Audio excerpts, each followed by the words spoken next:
E aí? Hoje a gente vai mergulhar fundo no terceiro livro de uma saga que é simplesmente fantástica. Preparem-se porque esse aqui é um livro cheio de perigos, muitos segredos e umas reviravoltas de cair o queixo. Estamos falando, claro, de A Saga Wingfeather, O Monstro nos Vales. Olha só, para começar, vamos jogar essa pergunta no ar. Uma pergunta que é tipo o coração do livro todo. Já pararam para pensar nisso? Que a ideia de que o maior perigo, o verdadeiro monstro, pode não ser algo lá fora, mas sim algo aqui dentro?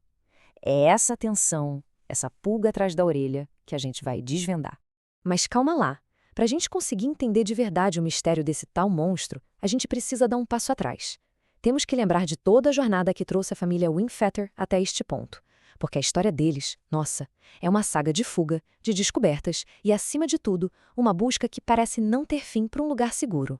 Então, vamos lá. Uma recapitulação rapidinha, só para todo mundo ficar na mesma página. A gente tem os irmãos Jenner, Tink e Lily fugindo daquela cidade super sombria, Gleepwood, tentando escapar das garras do terrível Gnag, o sem nome. E é no meio dessa fuga toda que a bomba explode. Eles descobrem que são, na verdade, os herdeiros perdidos do trono de Aniera. Imagina o peso disso. O destino de todo um povo, de repente, está nas mãos deles. E essa jornada toda leva eles, finalmente, a um lugar que parece ser um refúgio. E que refúgio, hein? Pensa só, depois de tanto tempo correndo, se escondendo, vivendo com medo, eles chegam nos Vales Verdes. É um lugar que parece saído de um sonho, sabe? Uma promessa de paz, de uma vida normal, algo que eles quase não conseguiam mais nem acreditar que existia. O contraste aqui é brutal. De um lado, a gente tem a opressão de Gleepwood, a ameaça constante dos Fangs, aquela escuridão toda. Do outro, eles encontram uma comunidade que vive em paz, em harmonia, rodeada por uma natureza exuberante. É como sair da noite para o dia. Pela primeira vez em muito, muito tempo, a esperança parece algo palpável, real. Só que, sabe aquela sensação de que tá tudo bom demais para ser verdade? Pois é. Mesmo nesse paraíso fica aquela pulguinha atrás da orelha. A tranquilidade parece meio superficial. A sombra do passado é muito, muito longa para ser simplesmente ignorada. E essa paz toda? Bom, eles vão descobrir do jeito mais difícil que ela é frágil e pode se quebrar a qualquer momento. E é exatamente aqui que o tom da história vira. Aquele mal todo que eles achavam que tinha ficado para trás, ele tem uma memória excelente e braços muito, muito longos. A guerra que está consumindo o mundo de Ariar, ela tá vindo bater na porta dos vales. Mas a ameaça não chega de uma vez com um estrondo. Não. Ela vem aos poucos. Primeiro, são só sussurros, uns rumores que chegam com os refugiados. Depois, vem os primeiros sinais, sabe? Coisas que não dá mais para ignorar e que mostram que os exércitos de Gnag estão cada vez mais perto. A tensão vai crescendo, crescendo, até que a batalha deixa de ser uma possibilidade e se torna uma certeza assustadora. E essa frase, nossa, ela resume tudo.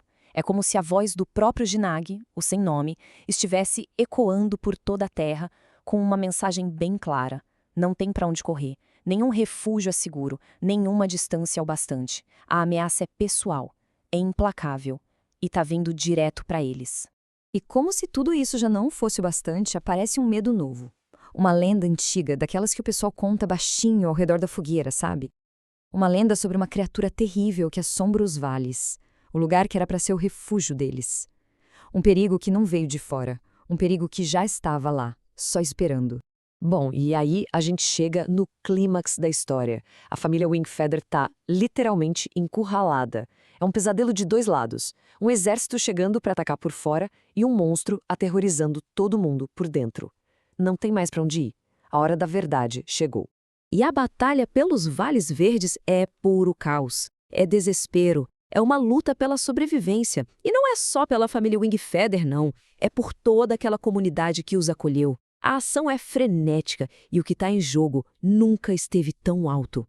E é bem no meio desse caos todo que as verdades começam a aparecer. Segredos que estavam enterrados há muito tempo vêm à tona e tudo aquilo que os personagens, e a gente está lendo, tudo que a gente achava que sabia, simplesmente vira de cabeça para baixo. E aí vem a pergunta de $1 milhão. Quem ou o que é o tal monstro dos vales? E olha, a resposta não é nem de perto o que a gente imagina.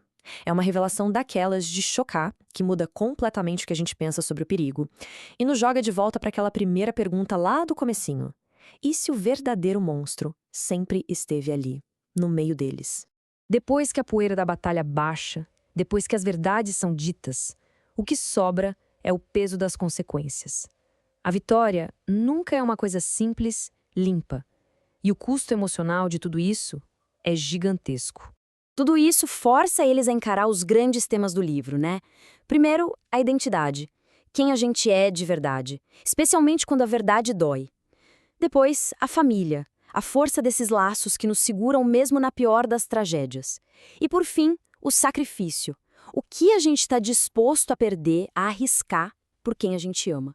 No fim das contas, eles sobrevivem, mas não saem ilesos. As perdas são profundas. O final desse livro tem aquele gostinho agridoce, sabe? A família Wingfeather está completamente transformada e o futuro deles é uma grande interrogação. É um jeito simplesmente perfeito de preparar o terreno para o último livro da saga.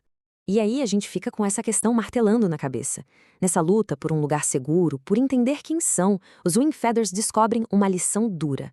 A liberdade custa muito mais do que só coragem. Ela exige sacrifícios que a gente nem consegue imaginar. Então, qual é o verdadeiro preço da liberdade? Fica aí a reflexão.